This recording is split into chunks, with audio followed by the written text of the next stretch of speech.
1 2 3 4 1 2 3 4 1အဲ့လိုပေါ့နော်ပြောမယ်ဆိုရင် C E D F E G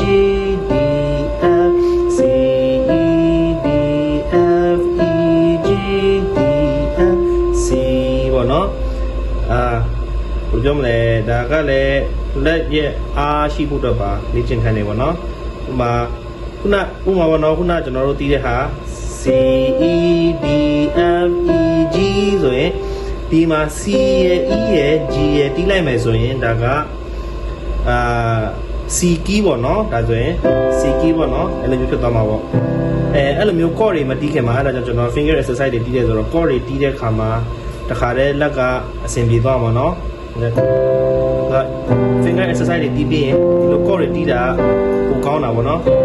အဲကြောင့်ကျွန်တော်တို့ finger exercise ကိုအသားပေးခြင်းတာပြောချင်တာပါအဲဒါကြောင့်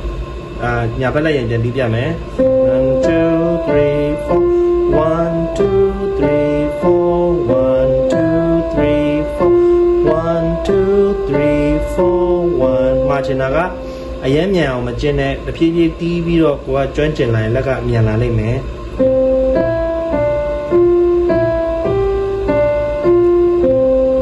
ပြန်မယ်1 2 3 4 1 2 3 4 1 2 3 4 1 2 3 4 1 2 3 4 1 2 3 4နောက်ခေါက်ပြန်ပြန်မယ်နော်1 2 3 4 1 2 3 4 1 2 3 4 1 2 3 4 1ကိုကနားချင်တဲ့ခါကျမှဒီနောက်ဆုံးစီကိုတီးတဲ့ခါမှာ1 2 3 4လို့နားကဲကိုမနားချင်မဲ့ဇက်တိုက်တီးမယ်ဆိုရပါတယ်1 2 3 4 1 2 3 4 1 2 3 1 2 3 4 1 2 3 4 1 2 3 4 1အဲ့လိုတီးလို့ရပါတယ်အရှိရ lesson တွေလည်းလေ့ကျင့်ထားပါတော့ဟုတ်ကဲ့ပါကျေးဇူးပါ